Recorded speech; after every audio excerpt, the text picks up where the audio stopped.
The movie opens with Miles Logan, a jewel thief, getting ready to rob a $17 million diamond in Los Angeles. His right-hand man and best friend, Eddie, his getaway driver, Tully, and the newest addition to the group, Deacon, are all Miles' collaborators. Deacon hacks into the CCTV feed from the roof and assists Eddie and Miles in navigating the building while avoiding the security guards as they enter through the air vents.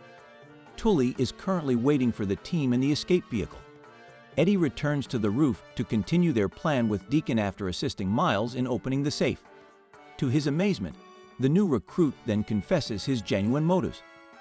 Deacon shoots Eddie off the tall building after stating that he doesn't want to divide the money among the four people. Eddie regrettably collides with a police cruiser, setting off alarms throughout the building and the neighborhood and forcing Tully to flee. Miles finds the diamond inside the building and manages to get past the security to go to Deacon on the roof. Unfortunately, the rapacious recruit threatens him with a gun and demands the diamond. A police aircraft approaches them as the heated argument continues, forcing Deacon to rope ride to safety to a building that is still being built. While Miles tries to use the escape route, Deacon stops his motorcycle in the middle of it and once more demands the diamond while threatening to shoot him. Miles, though, quickly cuts the rope in half and swing crashes his way inside the structure. He conceals the diamond in the building's ducts as the cops show up, and Deacon runs away. Miles is carried downstairs after being detained shortly after that. To his amazement, as he is being led into the police vehicle, he discovers the dead body of his dear friend Eddie. Despite this, he resolves to do whatever it takes to get the diamond back. After serving 2 years in jail, Miles is finally let out.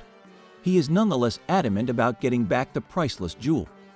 Miles enters the building to carry out his plan and discovers that the diamond is concealed in the ducts of what is now the Robbery/Homicide Detective Bureau, which is only accessible with a key card. Later, after researching the security procedures, he makes a surprise appearance dressed as a pizza delivery guy. He requests entry into the homicide unit, but as might be predicted, the police refuse. With no other option, Miles slyly snatches homicide detective Carlson's access card while feigning to engage him in conversation.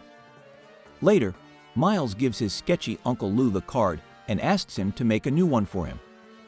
Uncle Lou is initially apprehensive and claims that the job is unsafe, but when Miles gives him a sizable sum of money, he agrees. The amount of money is so big that Lou fabricates not only a funny card, but also a badge and some paperwork that prove Miles is a recently moved police detective by the name of Malone. He enters the police station to get the diamond while using this as a disguise. Miles enters the murder department using his fictitious card and then immediately goes to the women's restroom to access the ducts. Meanwhile, a prisoner inside the structure subdues a police officer and makes an attempt to flee through the same duct. While trying to hide, Miles accidentally knocks the prisoner to the ground. The noise draws attention, and the department as a whole quickly enters the restroom. Miles is compelled by necessity to identify himself as Detective Malone. Unfortunately, Rizzo, the station chief, learns about his bravery as well and chooses to put his abilities to the test. He summons Miles to his office and gives Detective Carlson, who recently received a promotion, an on-field assignment. Miles asks for desk work out of concern, but Rizzo maintains that brave officers like him belong on the streets. They reach their destination, which turns out to be an auto parts store, shortly after. The business owner welcomes them and begins griping about how 36 vehicle tire rims were stolen from his warehouse. The warehouse alarm went off, but it took the cops an hour to show up, so the thief was able to go. Miles, who had been silent the entire time, finds the information a little strange. He begins analyzing the crime scene because he is a professional thief and is familiar with how they operate. He quickly concludes that it would take the criminal more than an hour to break into the warehouse, load 32 big rims onto a truck, and then depart. Since Miles believes the owner is lying, he checks a neighboring parked vehicle close to the facility and discovers all the stolen goods inside. The owner is apprehended, admits to committing the crime to collect insurance money, and Miles just issues him a severe warning before letting him go. Miles responds that sometimes you have to let the tiny fish go in order to catch the bigger fish, when Carlson asks his reasoning for letting the owner go. On the way back to the station, Miles grabs the wheel and demonstrates to Carlson how to drive like a real detective, which involves speeding up and nearly colliding with other vehicles, much like a fugitive would. After some time, Miles makes a stop at a store to get some gum, but this time, he finds himself in a bad predicament once more. Miles permits Tully to leave by the back door so he may maintain his cover. But regrettably, Carlson requests assistance, and they round him on the street finally. Detective Hardcastle considers contacting a SWAT team when Tully won't give up. However, Miles disarms himself and approaches Tully to persuade him to submit in order to prevent his secret from being revealed and to prevent his friend from being killed. When he declines, Miles makes the opportunity to pay him $20,000 and let him go after a day in jail. Finally, Tully consents, and Miles poses as his arrestor in a chic way. Carlson later recounts Miles' brave hand-to-hand capture of a dangerous felon to the department as a whole. As time goes on, Miles becomes increasingly well-liked by his peers due to his understanding of criminal activity and capacity to prevent crimes. One day, Lieutenant Rizzo brings Miles back into his office and informs him that the burglary division has been looking for a new leader and that Miles is his top choice. Miles reluctantly agrees to the job since he doesn't want to reveal his identity. The following day, he makes another attempt to find the diamond. But when he gets to the precise location, he discovers that it has disappeared. He later learns from Detective Hardcastle that the department had to completely flush the system since one of the hot water pipes had burst in the past and inundated all the vents. On the other hand, the cunning Deacon finds out about Miles' freedom and visits Uncle Lou. The elderly guy claims to know nothing about Miles' whereabouts, but an irate Deacon pushes him against a table and searches through his papers. He finally learns about Miles' new persona there. When Tully is forced to spend more than a day in jail, he threatens to reveal Miles at the police station, but ends up getting severely battered. The next scene shows Miles using a remote control automobile to continue his search for the diamond. Before he could attempt to break in, Miles is called away for another call. From a cargo hold, it appears that a museum display has been taken. However, they discover that the museum displays are still intact at the crime scene.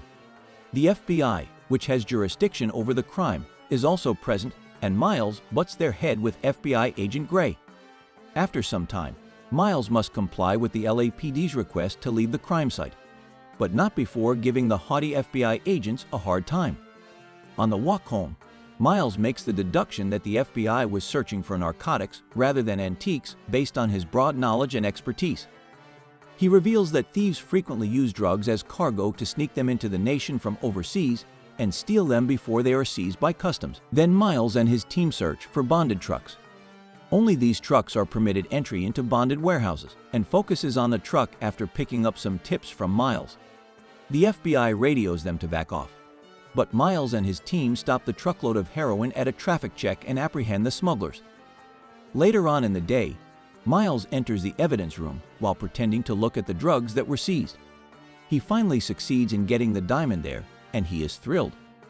Miles is startled when Rizzo suddenly appears, forcing him to unintentionally drop the diamond into a container of heroin. The FBI is taking the heroin for testing. Miles secretly releases Tully from the hold before leaving. Miles arrives at the location and promptly takes the diamond. But just as he's about to flee, Tully and Deacon appear. Under threat of violence, the latter takes Miles' diamond, but LaFleur soon joins them. The FBI and police are forced to conduct a raid on the transaction. Deacon seizes the chance to flee with the diamond in an armored vehicle as chaos breaks out. After chasing the truck, Miles is able to get onto its back. As Deacon nears the Mexican border, the FBI and the police soon begin to follow. While trying to convince Deacon to stop the car, Detective Woodcastle crashes close by. Miles tries to swing his way to the front of the truck after nothing else works, but Deacon breaches the border into Mexico.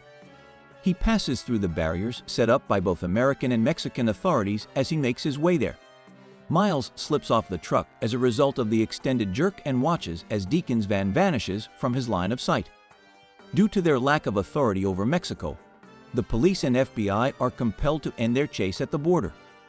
Miles, who is adamant that he would not give up, takes a police cruiser and pursues Deacon. He eventually overtakes Deacon and wrecks his truck as a result, They both exit their cars a little while later and hold each other at gunpoint. As the Mexican police approach them, Miles proposes a trade.